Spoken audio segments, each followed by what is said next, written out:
जय हिंद साथियों, नमस्कार। एक बार फिर से आपका हार्दिक स्वागत और अभिनंदन है आपके अपने YouTube चैनल विकास चौधरी आरएस के ऊपर। मैं हूं आपका साथी दोस्त विकास द्वारा स्कूल व्याख्याता राजनीति विज्ञान। और जैसा कि आप जानते हैं, हमारी सीरीज चल रही पीवाईक्यू की स्कूल व्याख्याता भर्ती परीक्षा 2025 के लिए प्रथम प्रश्न पत्र। और इस प्रथम प्रश्न पत्र में आज हम लोग बात करेंगे राजस्थान भूगोल के भर्ती परीक्षा 2018 में हुई थी और परीक्षा हुई थी आपके 6 जनवरी 2020 को।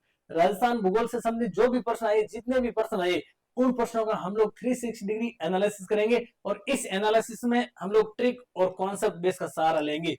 स्कूल वैकेता भर्ती परीक्षा 2025 जून माह के अंतिम सप्ताह में जो भर्ती परीक्षा संभावित है, इस भर्ती परीक्षा में ये सेशन, ये वीडियो आप लोगों के लिए माइलस्टोन मील का पत्थर, ब्रह्मास्त्र या फिर रामबाण औषधि के रूप में साबित होगा, ऐसी मैं आशा और अपेक्षा करता हूं।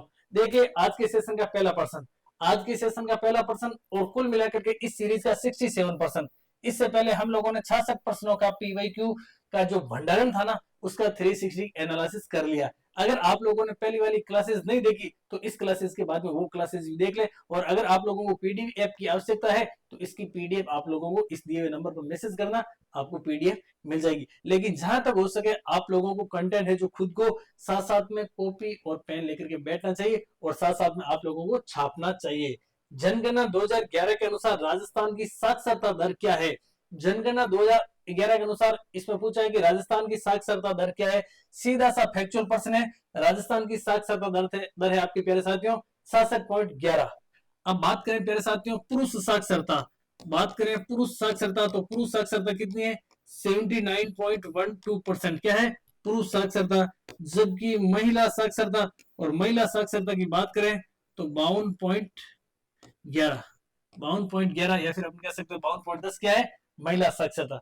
राजस्थान में साक्षरता में सर्वाधिक साक्षरता दर वाले जिलों की बात करें तो कौन से जिले? ध्यान रखना प्यारे साथियों, कोटा की सर्वाधिक साक्षरता है। उसके बाद में जिले की बात करें तो जयपुर जिले की सर्वाधिक साक्षरता है। कोटा और जयपुर के बाद में बात करें तो झुंझुनू जिले की सर्वाधिक साक्षरता है। और झुंझुनू के बात करें चौथे जिले की साक्षरता में सर्वाधिक कौन सा जिले का नाम आता है?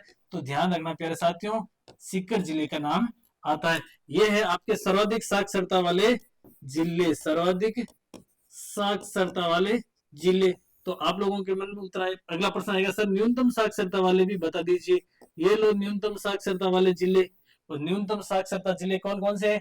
फटाफट से आप लोग कमेंट करके बताइए न्यूनतम साक्षरता वाले जिले। आप लोगों को नहीं आ रहा है तो मैं बता देता हूँ।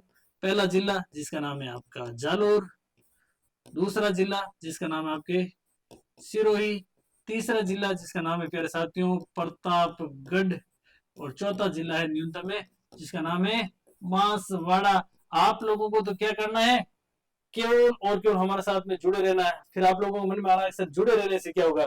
जुड़े रहने से ये होगा, हम लोगों ने कहा था आप लोगों को ट्रिक आधारित पढ़ाएंगे।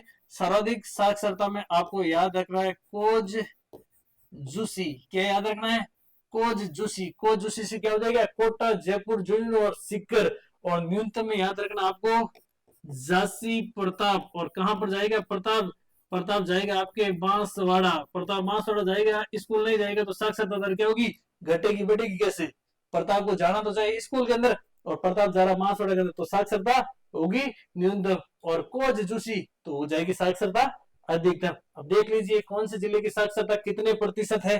तो सर्वाधिक साक्षरता में कोटा, और कोटा की आपके 76.6%।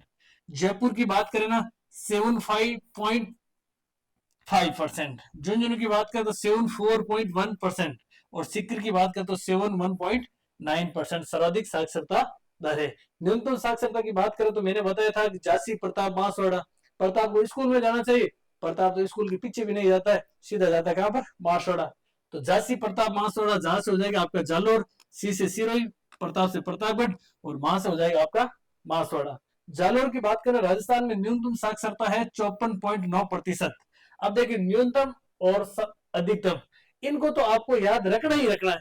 न्यूनतम कितनी है? जालोर की है कितनी है?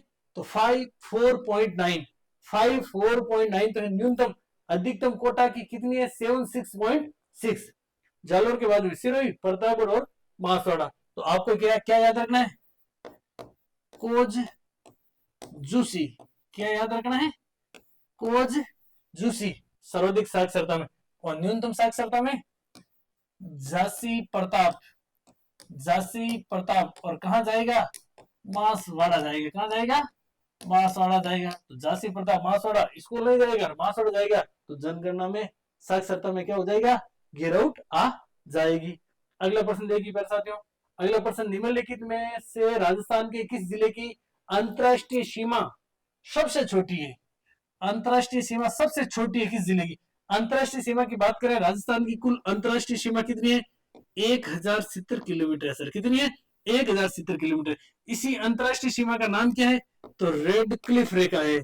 क्या है, रेड क्लिफ रेखा। और रेड क्लिफ रेखा की लंबाई कितने किलोमीटर है, 1070 किलोमीटर।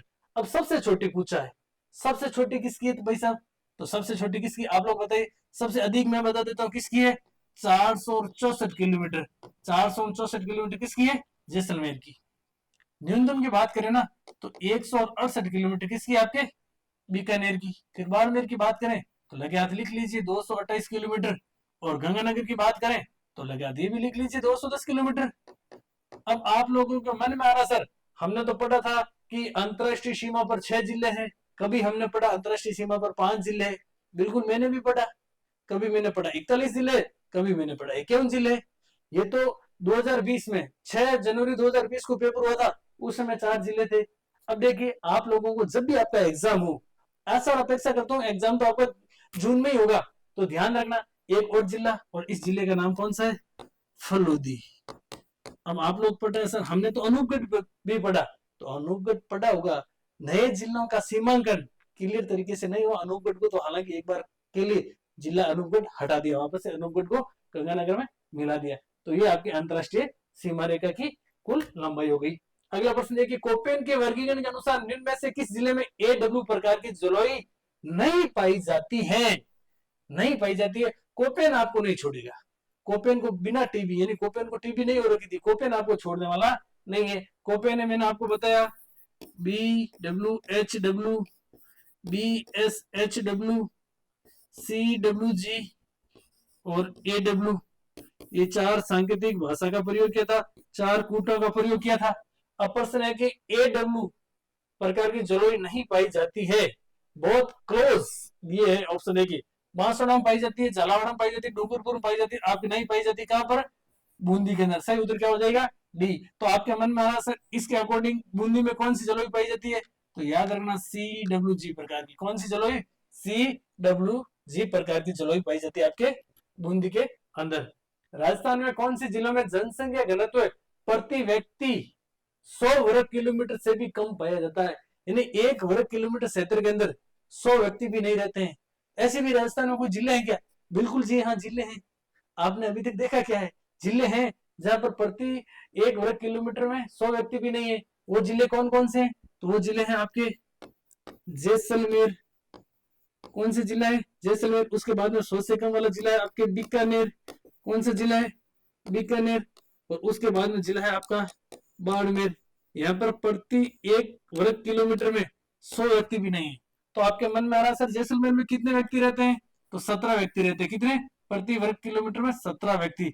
बीकानेर में रहते हैं आपके 78 और बाड़मेर में रहते हैं आपके 92 1 किलोमीटर में। अब जनसंख्या जैसलमेर में नहीं है, उसका कारण है मरुस्थलीय इलाका है। सर्वाधिक जनसंख्या किस जिले में, आपके मन में आएगा सर ये भी बता दो ना, सर्वाधिक जनसंख्या घनत्व है, तो ये भी लिख लो सर्वाधिक। और सर्वाधिक कहां पर है, और सर्वाधिक है आपके जयपुर के अंदर, ठीक है। उसके बाद में जोधपुर के अंदर, उसके बाद में अलवर के अंदर, और उसके बाद में नागौर के अंदर। ये हर तरह से ज्यादा संपन्न जिले है, ये मरुस्थलीय जिले है, इस वजह से जनसंख्या घनत्व तो यहाँ पर 100 से भी कम पाया जाता। तो सही उत्तर क्या हो जाएगा आपके जैसलमेर, बाड़मेर और बीकानेर। जैसलमेर में 17, बाड़मेर में 92 और बीकानेर के अंदर 78। अगला प्रश्न देखते हैं प्यारे साथियों, और राजस्थान की निम्न में से कौन सी फसल माउट से लाभान्वित नहीं होती है। माउट की बात करें ना, तो भूमध्य सागरीय चक्रवात। माउट किस मानसून से आती है, कहां से आती है, तो भूमध्य सागरीय मानसून से आती है मावट। और कब आती है, तो ये आती है जनवरी फरवरी में। क्यों आती है? आती है, इसकी इच्छा है, इच्छा होगी तो आएगी, क्यों नहीं आएगी। अपना तो ये प्रश्न करना है, माउंट से लाभान्वित कौन सी फसल नहीं होती है? नहीं होती आपके कपास। क्यों नहीं होती है? क्योंकि कपास इस समय बोई नहीं जाती है। कपास किस प्रकार की फसल है? तो कपास है आपके खरीफ की फसल। माउंट है जो रबी की फसल के लिए गोल्डन ड्रॉप्स, स्वर्ण बूंद का काम करती है। और ये तीनों है आपके किन की फसल?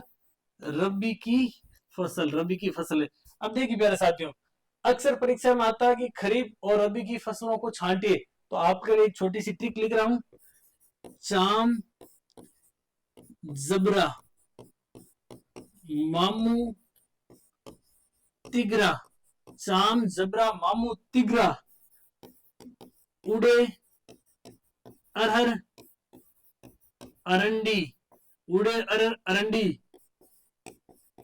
कबका, मूंग, सोया हुआ है।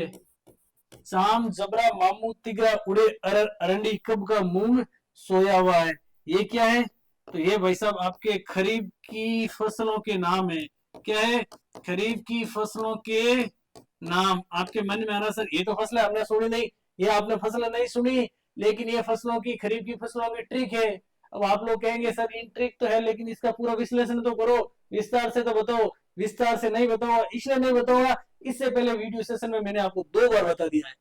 चाम, जबरा, मामू, तिगरा, उड़े, अरहर, अरंडी, कब का मूंग, सोया हुआ। वीडियो सेशंस को देखेंगे, थोड़ी बहुत तो आप भी मेहनत करो। हम आप लोगों के लिए इतने सारे शानदार वाली ट्रिक लेकर आ रहे हैं, आप लोगों को पुराना वीडियो देखना पड़ेगा। और मैं वादा और विश्वास के साथ में कह सकता हूं कि ये आपके आने वाले अपकमिंग एग्जाम के लिए % छपेगा।